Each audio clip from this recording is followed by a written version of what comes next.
with the rollie, stole with the rollie on. Who was our getaway car, Jag portfolio? You hear me?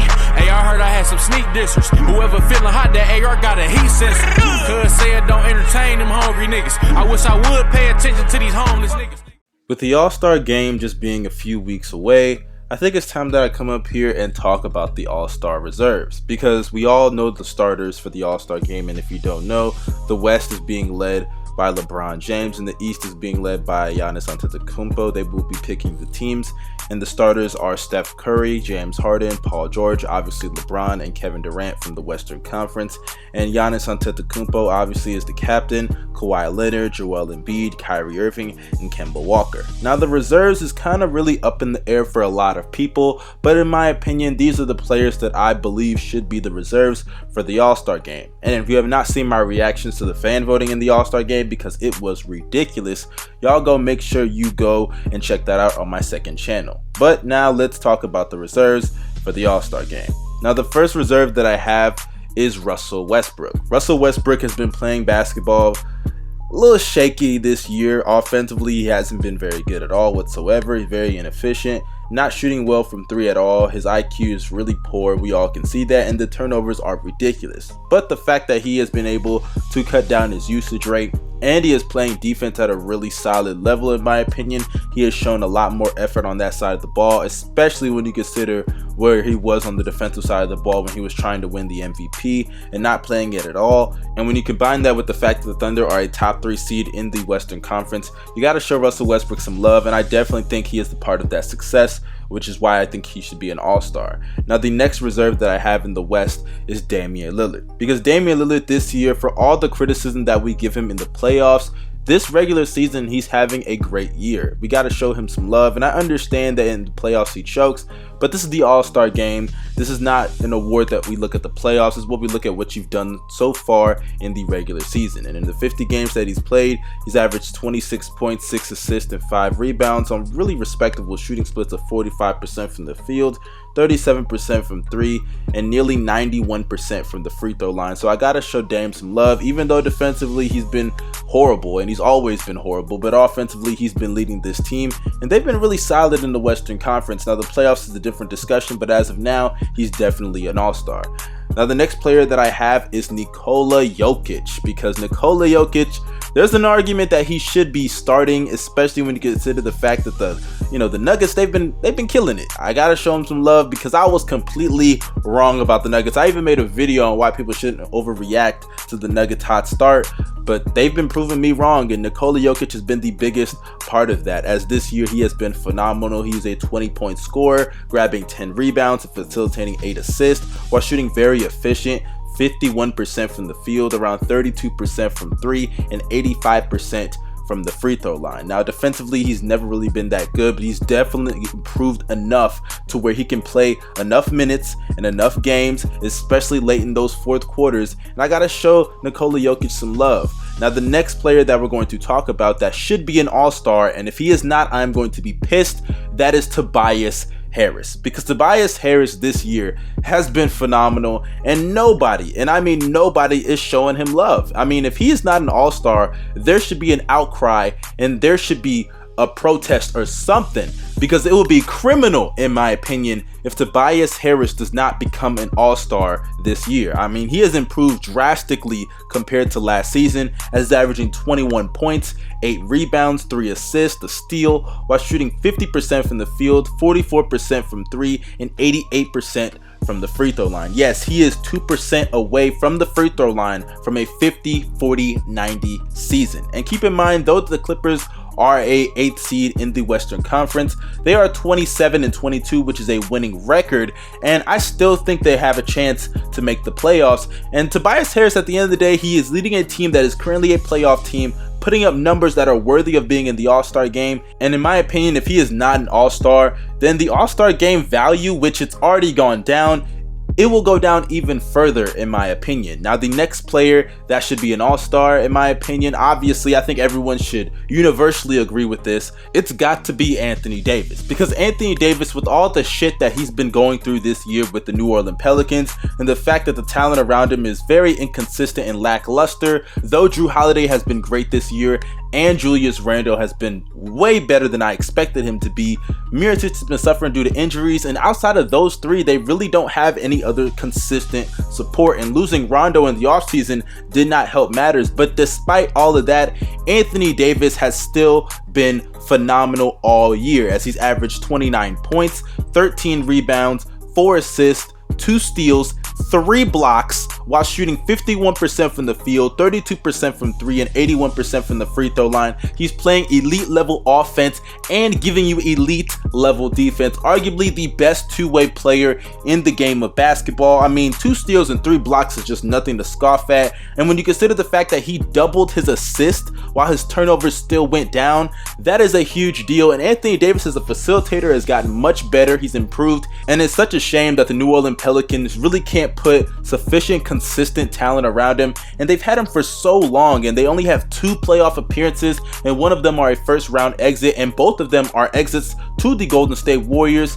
It sucks, but still, he deserves to be an all-star, and honestly, if they were winning more, he would probably be a starter. Now, the next player that we're going to talk about are the wild card 2 players, and the first one, I got DeMar DeRozan, because DeMar DeRozan, despite all the playoff failures that he's had throughout his whole entire career, this year in the regular season, he is definitely worthy, in my personal opinion, of being an all-star, as he's averaging nearly 22 points, 6 assists, which is a career high, 6 rebounds, a steal, while shooting 47% from the field and 82% from the free throw line. Now, sure, the 3-pointers, they're not falling as good as last year, but this year he knows what he's good at, and he's stuck to that mid-range game. And sure, you got to give a lot of that credit to Greg Popovich, as he definitely showed DeMar DeRozan, look, you don't have to always do ISO. Sometimes you can pass out of those double teams. Sometimes you can handle the ball and become more comfortable passing the ball and distributing it more, because I definitely think as a ball handler, he's become more comfortable. You still got to show DeMar DeRozan some love and give him some credit for leading this team, because he's still the one on the court producing. So DeMar DeRozan, in my opinion, is definitely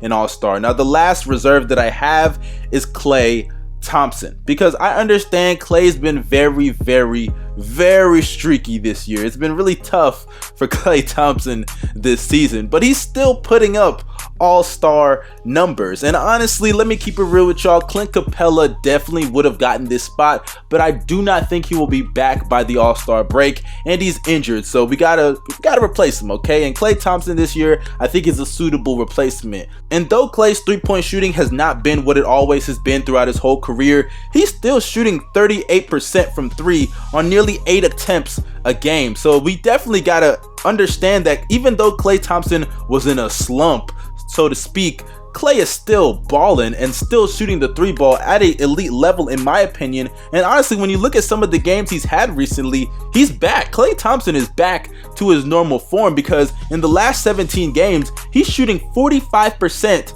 from 3 on well over 7 attempts a game. So I definitely think that Klay Thompson, you gotta show him some love, and he catches heat almost any time that he gets on the court, or should I say he has the potential to catch fire anytime that he catches on the court. So I definitely think that Klay Thompson, due to Capella being hurt, will be selected and should be selected as an all-star. Now, let's go to the Eastern Conference reserves. Now, the first reserve that I have in the Eastern Conference, and I know a lot of people are going to be really pissed off about this, I gotta go with Ben Simmons. And honestly, I don't really understand the hate that people have for him, even though, yes, I know he can't shoot outside of the paint, but at everything else on the court, he's great at it. He's a great passer. He's a really good rebounder. He's nearly playing defense at an elite level. He can score. Even though he's not a scorer, he can still score the ball very efficiently, because he knows his role. He knows what he's good at. And honestly, is that not better than someone like a Russell Westbrook, who's going out there jacking up nearly 5 3-pointers a game and not even shooting 30%? He knows his flaws, and he's not going to force, and I like that about Ben Simmons. Even though it does hurt his team at times, he knows what he can and can't do, and he's not going to force the situation. And honestly, he's putting up all-star numbers. I mean, 17, 10, and 8. That's something that you cannot scoff at, especially when they're a top 4 seed in their respective conference. Now, the next reserve that I have, I gotta go with Bradley Beal, because Bradley Beal, man, he has been phenomenal this year. Even when John Wall was playing and they were very disappointing, Bradley Beal, I think he was holding up his end of the bargain, and as a facilitator, he has improved year after year after year. I mean, from 2017 till this year, he's improved in his assist category each and every season. Now sure, the turnovers have gone up, but they haven't gone up to the point that I think it's a big deal. And this year he's averaging nearly 25 points, 5 assists, and 5 rebounds, while shooting very efficiently at 47% from the field, 35% from 3, and 79% from the free throw line. So I definitely think we got to show Bradley Beal some love and select him to being an all-star. And I think that even when John Wall was there, Bradley Beal was still playing better than John Wall. I think the real problem is John Wall just has not improved, but that's a topic for a whole nother discussion. We'll talk about that in another video. But Bradley Beal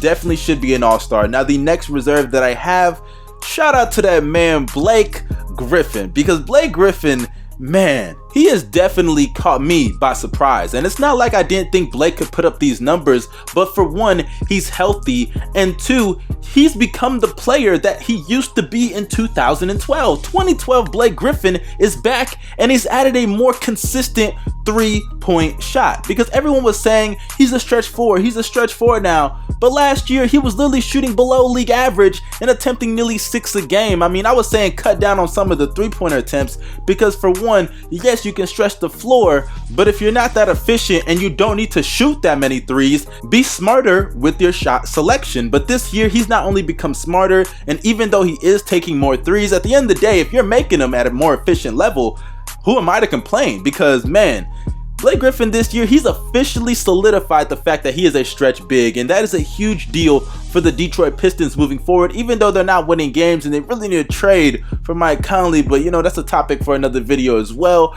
Blake Griffin, I think, definitely deserves to be an all-star, and honestly, I hope he can continue this level of play and not get injured. Fingers crossed. Now the next reserve that we have on this list, I gotta go with Jimmy Butler, because even though when you look at his numbers, he's not averaging 20 this year, for one, he is sharing the ball with Ben Simmons and Joel Embiid, and when he was in Minnesota, he was averaging well over 21 points, also 4 assists and 5 rebounds, but the Timberwolves, they were not winning that many games, so I really don't think those numbers really reflect that much greatness in Jimmy Butler. But in Philadelphia so far, he has been managed to fit in. He's averaged 19 points, 3 assists, 5 rebounds, while shooting very efficient from the field at 47% from the field, 38% from 3, and 87% from the free throw line. And the turnovers, they've stayed down. He's not even averaging 2 turnovers a game. And this is a guy who facilitates a lot of assists when he needs to. Sometimes he can run the point and be the ball handler. And sure, he's not averaging too many assists this year, but it's because of the fact that Ben Simmons obviously is the guy they want to run the offense through a majority of the time, because of the fact that he's not going to be playing off ball. So I definitely think Jimmy Butler should be an all-star, and the defense is still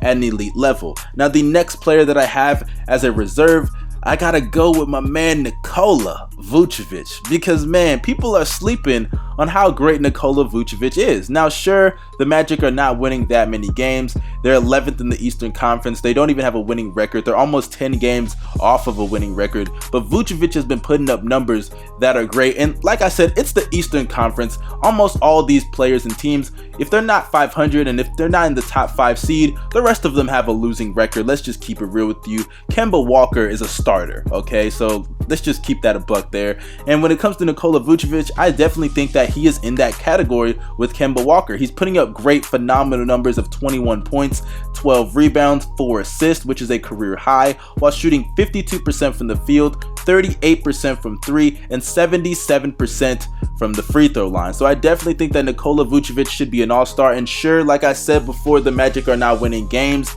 and some people may say that they're empty stats, but I think the numbers are good enough to where, especially in the Eastern Conference, they're good enough that he should be an all-star. Now the last two for the wild card spots, I have D'Angelo Russell for the first one, because D'Angelo, man, we gotta show D'Lo some love. I've made a video about D'Angelo Russell, and if you have not seen that, y'all make sure that y'all go and check that out, because D'Lo, man, D'Lo has been in his bag this whole entire season. Now, actually, I take that back, because in the beginning, he was struggling a little bit, and I was like, yo, this is why LA traded your ass, because you're an inconsistent player that doesn't do anything else besides score, very inefficiently, I might add. So, yeah, D'Lo, in the last 2 months, he's been proving me wrong on that notion, because he's averaged nearly 21 points while shooting 47% from the field, 39% from 3, and 93% from the free throw line. So I definitely think D'Lo has proven me completely wrong, and he's facilitating around 7 assists as well over the last 20 to 25 games. So I definitely think